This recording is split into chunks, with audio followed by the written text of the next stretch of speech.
You're very good, Nick, there. Not too bad, considering it's only one frame.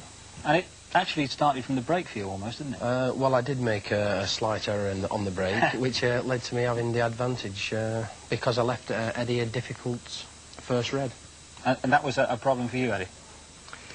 Well, it was a problem in as much as I don't think it's the sort of shot that I'd fancy David first walked to the table, because not only was I hard up the cushion, I was forced to play the red slowly across the table to make sure that I'm on the black.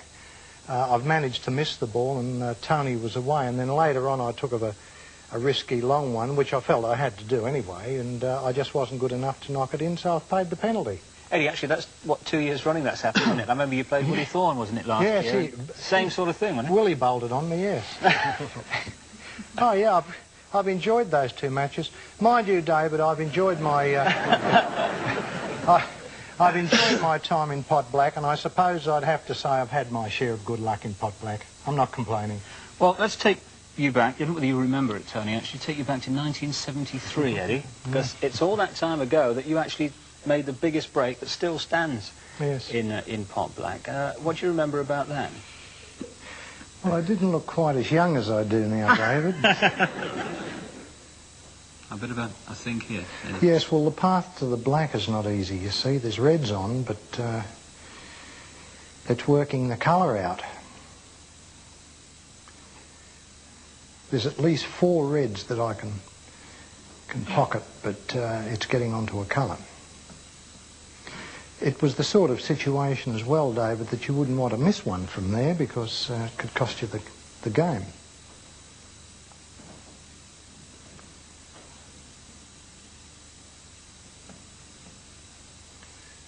Play the cannon onto the red there to hold for the black.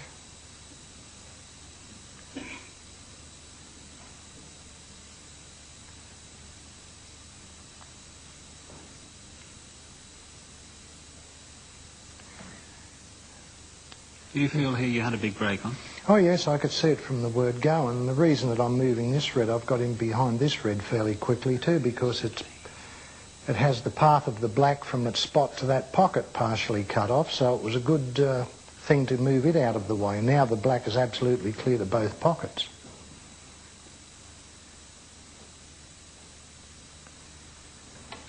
I have to say, how do you remember all this?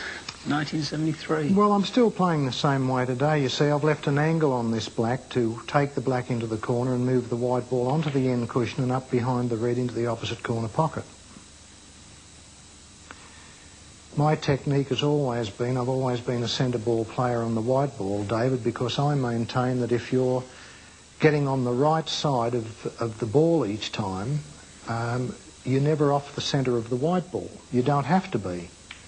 It's only when you get out of position that you have to use side. And of course the top players of the day that I was playing against in those days, nobody left their white ball very far from the next ball. The idea was to stay in on top of the balls.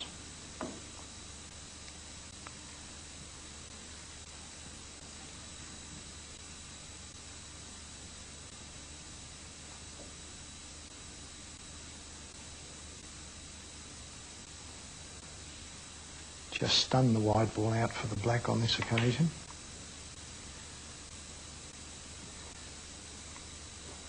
Could have gone a little further there. I underdid that. I've left it more difficult than it should have been. You can see that I'm overreaching now.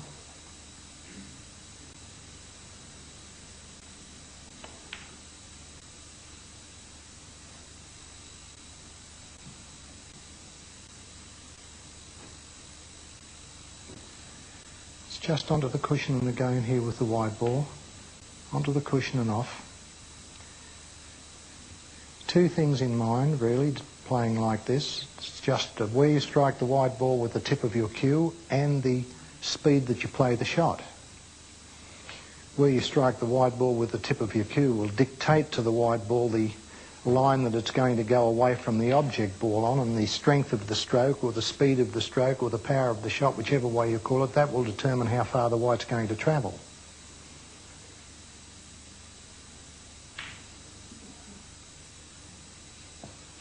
Now that's when I decided to take the pink, because of the red over by the side cushion.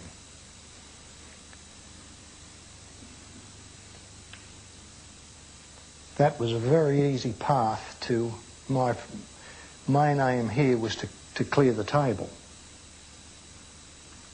I knew that 100 hadn't been made on before, so I thought, well, I'm going to make sure of this, and I mean, there's the winning of the frame as well. I've got it safely in the bag now, of course. Spencer couldn't win from here.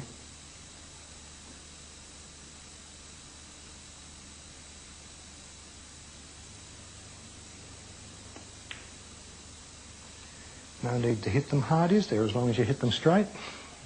So that was the first pot black 100 break? Yes.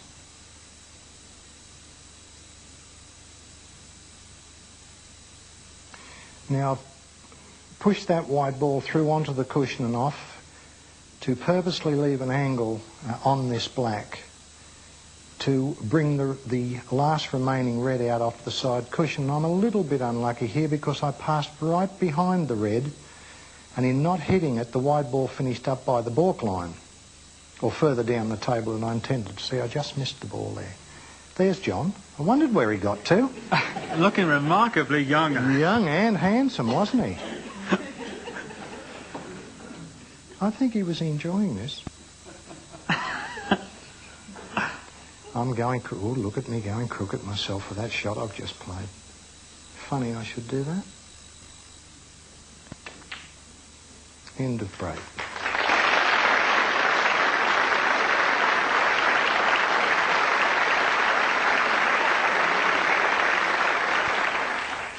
So there, the 110 break by Eddie Charlton that still stands today as the highest break in pot black. Our thanks for Eddie for talking us through that break from 1973. Congratulations again to Tony Knowles through to the quarter-finals. And in the next pot black, two very familiar names indeed. Ray Reardon, the first winner of pot black back in 1969 against Alex Higgins. Till then, good night.